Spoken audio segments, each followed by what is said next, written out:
ভুলেও কখনো বাচ্চাদের ছবি ফেসবুকে দিবেন না। যদি দেন তাহলে মারাত্মক দুইটি ক্ষতি হবে। আপনি আপনার বাচ্চার সুন্দর বাচ্চা, কিউট বাচ্চা, তার ছবি আপনি ফেসবুকে আপলোড করলেন। এখন আপনি খেয়ালও করতে পারতেছেন না আপনার বাচ্চা অসুস্থ, এরপরে ডাক্তারের কাছে নেন, ডাক্তার চিকিৎসা করতে পারে না, ডাক্তার বলে যে তার তো আসলে কোনো অসুস্থতা নাই, কিন্তু বাচ্চা আসলে অসুস্থ। এরপরে আসেন ইমাম সাহেবদের কাছে, খতিব সাহেবদের কাছে। এখন আমি বলি যে আমাকে নিয়ে পানির মধ্যে যদি গুলাইয়াও খাওয়াইয়া দেন তাহলেও আপনার বাচ্চা সুস্থ হবে না। এই জন্য মনে রাখতে হবে যে এই সমস্ত গার্ডিয়ানরা নিজের বউয়ের ছবি এবং বাচ্চার ছবি, সুন্দর সুন্দর বাচ্চা, কিউট কিউট বাচ্চা, আপনার কি দরকার ফেসবুকে তার ছবি দেওয়ার? আপনি যদি আপনার বাচ্চার ছবি ফেসবুকে আপলোড করেন তাহলে দুইটি ক্ষতির জন্য আপনি প্রস্তুত থাকেন। এই কথাগুলি আমার নয়, বিশ্বনবী সাল্লাল্লাহু আলাইহি সাল্লাম বলেছেন প্রথম নাম্বার যে ক্ষতি, এটা মারাত্মক ক্ষতি এবং এই ক্ষতি হাদিস দ্বারা প্রমাণিত।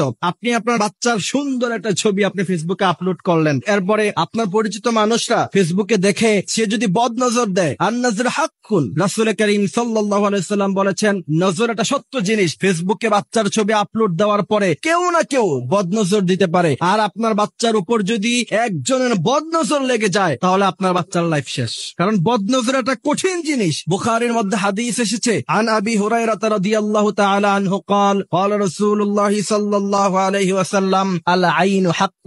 বিশ্বনবী সাল্লাল্লাহু আলাইহি সাল্লাম বলছেন নজর এটা খুব সত্য জিনিস এবং বদ নজর যদি কারো জীবনে একবার লেগে যায় তার গোটা লাইফটা শেষ।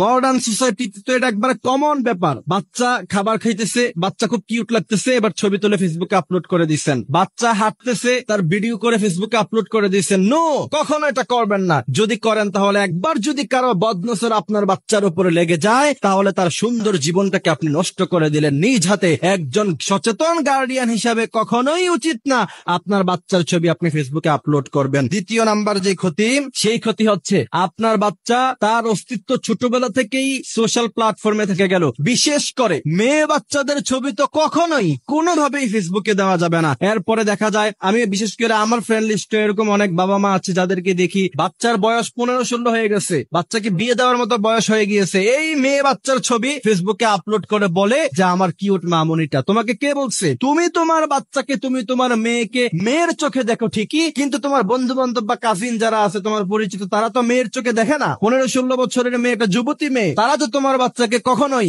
মেয়ের নজরে দেখবে না, কেউ কেউ তো ভিন্ন নজরেও দেখবে। এখন আমরা যখন এই কথাগুলি বলতে চাই তখন আমাদেরকে বলা হয় যে আপনাদের নজর খারাপ, আপনারা খারাপ চিন্তা করেন না।